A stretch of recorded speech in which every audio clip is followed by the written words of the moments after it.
The Interior Silence, 10 Lessons from Monastic Life, written and read by Sarah Sands.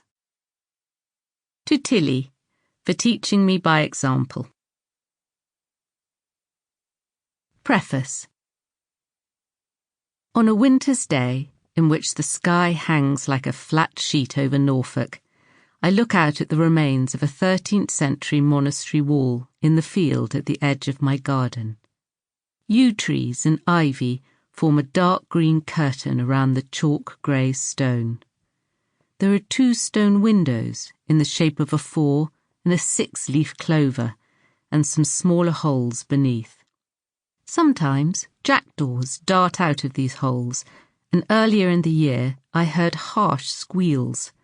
I crept towards the sound and found massively dilated eyes in flat, fetal faces, staring out at me. In time, the baby barn owls fledged and flew. Behind the wall are hazel and walnut trees. In January, sun-yellow aconites. February, a mass of snowdrops. In March, primroses. April, bluebells. Then foxgloves, ferns, and a crescendo of summer fecundity. Poppies, nettles, cow parsley. I used a hacked branch of hazel to slash through a path. Its bark has been gnawed by the deer that leap over the field fence. The wall is all that remains of Marham Abbey, a Cistercian nunnery destroyed by Henry VIII's marital ambitions and schism with Rome. It went in the first wave, because it had no bargaining power. It was poor, and it housed women. A wall and a cascade of discarded stones. Some of these were used in Victorian times to build my hodgepodge house.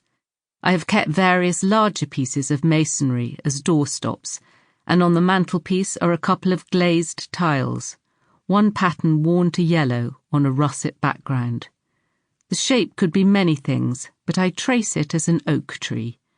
The other is a much more detailed edging of medieval crosses and symbols. When a friend and Norfolk neighbour, who is also an expert in historic buildings, came to see the house, he declared some of the brickwork in the chimney of historical interest.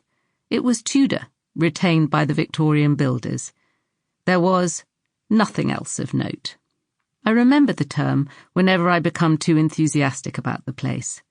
The wall is a scheduled monument, but the house is not even listed by the conservation authorities.